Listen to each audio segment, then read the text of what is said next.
네, 안녕하세요. 산업부 기계로봇과장 김진이라고 합니다. 원래 토론이건 발표건 맨 마지막에 하는 사람이 항상 불리한데 그래도 앞에서 말씀하신 분들이 언급하셨던 아닌 거 중심으로 한번 좀 말씀을 드려보겠습니다. 그 발제하신 내용 중에서도 나와 있습니다만은 저희가 이제 지능형 로봇법을 이제 총괄을 하다 보니까 2007년에 로봇 윤리 현장을 만들려는 그런 움직임이 있었고 그게 조금 지속이 되다가 아무래도 좀 뜸한 상태였었고요. 근데 이제 작년 하반기에 다시 이 논의를 저희 좀 로우킥이긴 하지만은 내부적으로 좀 시작을 했고 전문가 의견도 많이 들어본 그런 상황입니다. 그래서 그런 좀 현실적인 문제들 중심으로 좀 말씀을 먼저 드리겠습니다. 근데 이제 들어가기 전에 오늘 이제 포럼 자체는 인공지능 이렇게 돼 있는데 이 로봇하고 인공지능 이거의 정의를 조금 명확하게 하고 하는 게 좋을 것 같아요. 뭐 정의라는 게 조금씩 달라질 수는 있겠지만 보통 이제 지능형 로봇 같은 경우는 저희 법에도 그렇게 나와 있는데 일단 외부 환경을 스스로 인식을 하고 상황을 판단을 하고 자율 동작하는 기계 장치라고 돼 있습니다. 근데 이제 여기 AI 같은 경우는 오늘 그 가이드라인 안에 있는 그 정의도 있지만은 여기다 플러스 학습 능력이 포함이 된 거거든요. 근데 이제 과연 학습 능력 유무에 따라서 뭐 로봇이냐 AI냐에 따라 구분할 수 있겠지만, 그러니까 기본적으로 보기에는 학습 능력이 없더라도 이런 윤리 문제에 얼마든지 지금 봉착할 수 있는 상황입니다. 뭐 계속 예로 나왔던 드론이나 자율차, 뭐 경비 로봇 같은 경우는 현재 제가 알기로는 이제 뭐 큰 학습 능력을 없는 상황이지만은 그런 계속 윤리 문제와 상충하고 있는 거고요. 그리고 아까 또 언급됐던 것 중에 하나가 그 뭐 어떤 미국에서 K5라는 경비 로봇이 쇼핑몰에서 아이를 공격했다. 그런데 미국에서니까 뭐 일어날 수 있다라고 하시겠지만 우리나라도 그렇게 먼 데만 있는 그런 것 같지는 않습니다. 뭐 참고로 말씀드리면은 이제 평창 그 동계올림픽이 내년 2월인데 그 아직 확정된 건 아니지만 어떤 기본적인 경비 로봇을 평창 올림픽에 한번 시연을 할까 하는 그런 상황이기도 하고요. 또 하나는 저희가 또 소방 안전 로봇, 말 그대로 화재 현장에서 구출할 수 있는 안전 로봇을 뭐 그 안전처나 소방마취랑 같이 공동으로 개발하고 있는데, 그럼 과연 이 소방 로봇이 학습 능력을 없지만 상황 판단을 할 때, 사람을 구하러 들어갈 때 저기 울고 있는 아이를 먼저 구할 거냐, 이쪽에 쓰러져 있는 고령자를 먼저 구할 거냐, 이 상황 판단에 대한 문제는 저희 지금 그 로봇 업계나 제작사들한테도 먼 문제가 아니라는 점을 먼저 말씀드리고 싶습니다. 그래서 그 로봇 윤리가 됐던 뭐 인공지능 윤리가 됐던 좀 두 가지에 대해서 말씀드리고 싶은데요. 과연 그럼 이 이런 종류의 윤리 현장을 수준이나 그런 범위를 어떻게 해야 될 것이냐, 그런 문제가 있습니다. 크게 보면 어떤 설계, 제작자, 사용자 윤리로 볼 것이냐, 아니면은 로봇이나 인공지능은 어떤 하나 유사한 인격체로 보고 그 상황 판단 기준을 제공할 것이냐, 그런 문제가 있습니다. 근데 이런 문제를 또 고민을 하다 보면은 아까 뭐 윤리 철학 얘기로 다시 돌아가게 됩니다.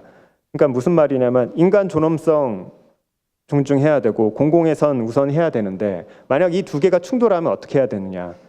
흔히 그 윤리나 철학하시는 분들이 보면은 트롤리 딜레마라고 해가지고 그 정의란 무엇인가 그 책에도 나왔는 걸 알고 있는데요. 브레이크가 고장난 트롤리가 내려갈 때 오른쪽에는 사람 5명, 왼쪽에는 사람 1명 있는데 과연 어느 쪽으로 가서 이 트롤리가 정지를 할 것인가. 대부분의 사람들은 1명 쪽이라고 하는 거죠. 즉 공공의 선을 위해서 개인 1인의 존엄성을 침해한다고 하는데, 그 샌들 교수 같은 경우는 여기서 더 추가적인 트리키한 퀘스천을 던지잖아요. 만약 그 1명이 아이라면, 대통령이라면, 만약 저쪽에 5명이 만약 죄수들의 집단이라면, 이거는 결론이 날 수 없는 문제입니다. 그러니까 현실적으로 어떤 뭐 그 인공지능이나 로봇에 대한 그런 그 윤리를 만들 때 어떻게 보면 인류가 오랫동안 고민해 왔지만 답이 안 나왔던 이런 문제까지 다 이렇게 해야 되는 게 맞느냐라는 거는 한번 짚고 넘어가야 되고요.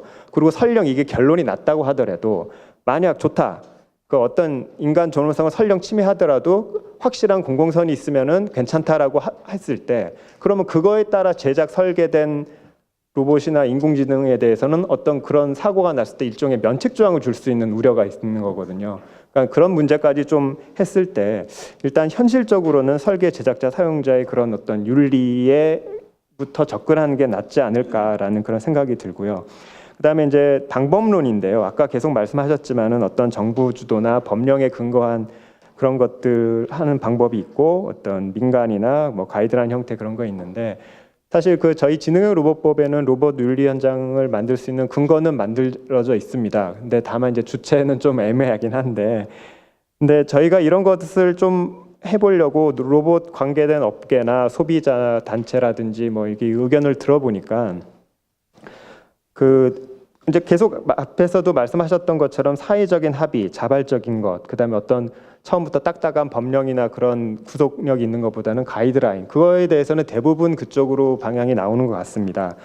근데 그럼에도 불구하고 사실은 로봇 제작자나 그 업계는 조금 부담을 느끼는 게 사실입니다. 또 다른 규제 성격이 되는 게 아니냐. 그러니까 심지어는 저희가 그 로봇 윤리 현장이 이제 총론이 있고요. 그 세부적으로 강론 형태로 설계자, 제작자, 사용자 이렇게 세 개 파트로 나눠져 있는데 아니 왜 사용자는 하긴 한데 설계, 제작자는 두 개나 됩니까? 이렇게 하거든요. 근데 아까 가이드라인 하신 거 보니까 설계, 제작에다가 연구 관리까지 해가지고 무려 4대 1의 규제를 한다고 볼 수까지 있는 그런 그 이렇게 하셨는데 물론 의도하셨던 건 아니겠지만은 그 정도로 사실 업계는 좀 부담이 있다는 거는 사실입니다.